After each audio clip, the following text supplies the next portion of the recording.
Hello friends, welcome back. So I have been sitting in this isolation room for around 3 days since one of my colleague has turned COVID positive, and while on isolation I have been checking my health using a portable pulse oximeter that like most of you guys are doing. So this is my second pulse oximeter that I ordered from Amazon. A previous one lasted for around 6 months, so this time I didn't want to take any chance. But while buying my next pulse oximeter, I saw a lot of reviews, negative reviews on almost all the pulse oximeters available. And I know almost all these pulse oximeters either are rebranded Chinese or directly from Chinese companies.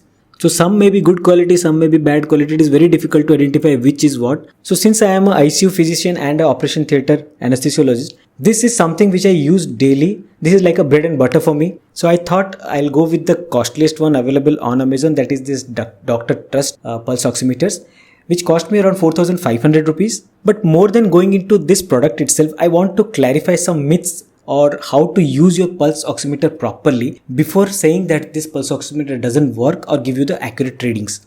So this video will be more of a educational video rather than being an unboxing product tour video. So let's get started. So basically, what is a pulse oximeter and what it does? So a pulse oximeter tells you the functional oxygen saturation of the hemoglobin of the blood. So it tells you how much hemoglobin is carrying oxygen through your blood. Now there are various types of pulse oximeter and various sites where you can measure the pulse saturation or oxygen saturation of blood. But the most commonly used technology is the transmission pulse oximeter, and the most commonly used is a finger pulse oximeter. Now the light you see consists of actually two wavelengths of light, but since you can only see the red color, that is a red wavelength or the 650 to 750 nanometer range, and another is the infrared wavelength that is around 960 or between 900 to 1000 nanometer range.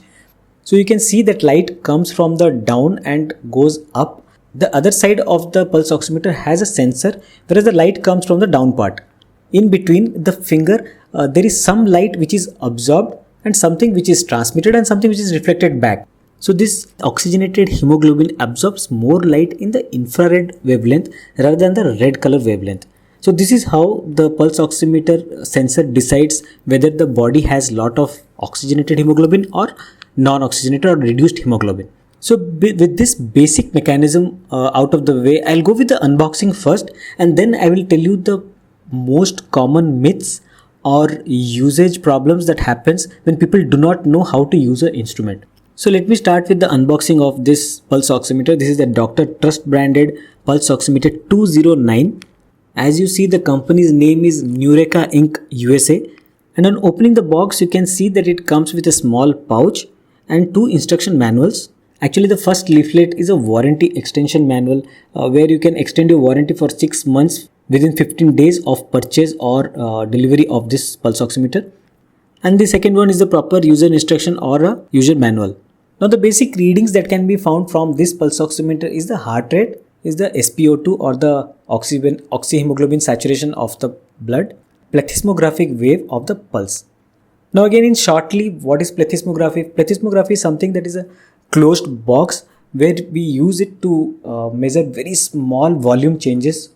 So whenever there is a pulse or the heart beats, the arterioles, very small arterioles, have small volume fluctuations, and this small pulse oximeter acts as a closed compartment and identifies those pressure fluctuations into the sensor. So this is how you get a rhythmical pulse wave coming on the display of this pulse oximeter, which corresponds exactly to the heart rate or the heartbeats of the person. This pulse oximeter also has an auto rotate function. Now let me tell you a major differentiating factor of a cheap pulse oximeter from a good pulse oximeter. That is the response time. So the response time is, as the name suggests, once you put your finger, how fast the pulse waves are coming into picture or sensed by the pulse oximeter. As you can see in this Dr. Trust pulse oximeter, that is almost instantaneous. Whereas in many cheap pulse oximeters, even with costly medical equipments, we find that once you put the finger in, it takes a few seconds or almost 30-40 seconds to start reading the pulse waves. So it is always good to have a pulse oximeter with a good response time, and this actually has a very good response time. If you put a finger beforehand and switch on this on off button, the response time is almost instantaneous. I can show it here now.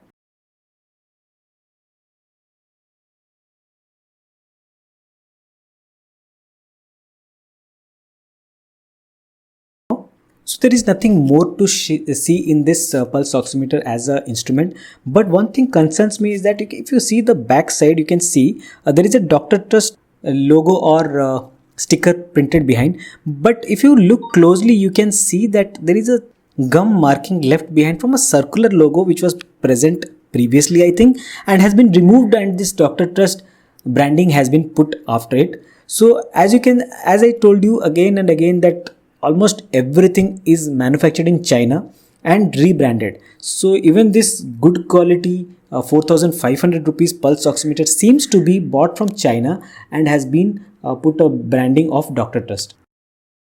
Now let me tell you few things you have to keep in mind while using this pulse oximeter, which is commonly not done properly, and people start blaming the pulse oximeter for the reason of errors. So number one will be motion artifacts. So motion of the probe or the finger can cause an artifact that the pulse oximeter is unable to differentiate from normal arterial pulsations. So if the patient is shivering or having a condition like Parkinson's disease where they cannot control their motions, then you see that the pulse oximeter reading will not be reliable. So one thing to see is that you have to check that the plethysmographic wave that I explained previously has to be in sync with your heart rate. In simple words, you have to see that the plethysmographic wave is rhythmical in character and not having lot of disturbances or fluctuations. So just try to keep your finger immobile till you get an accurate waveform in the display, and you do not judge the pulse oximeter readings till you get that accurate waveforms on the pulse oximeter. So that is a primary thing to do when using a pulse oximeter.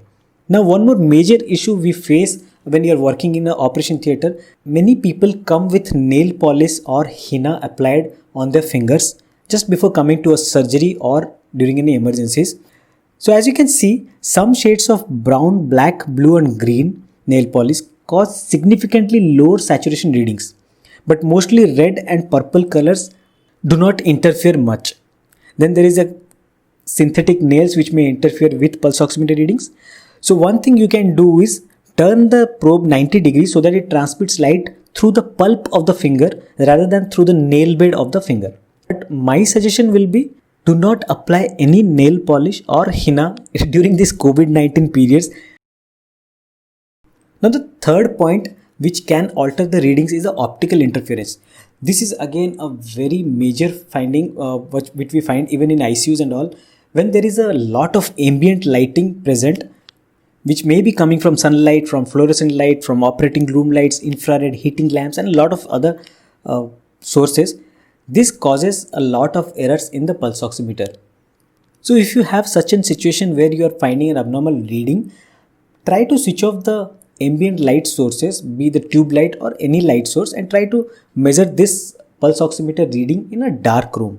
So there are many other conditions which can alter a correct reading from the pulse oximeter, but these are the 3 or 4 main points which we see in day-to-day life.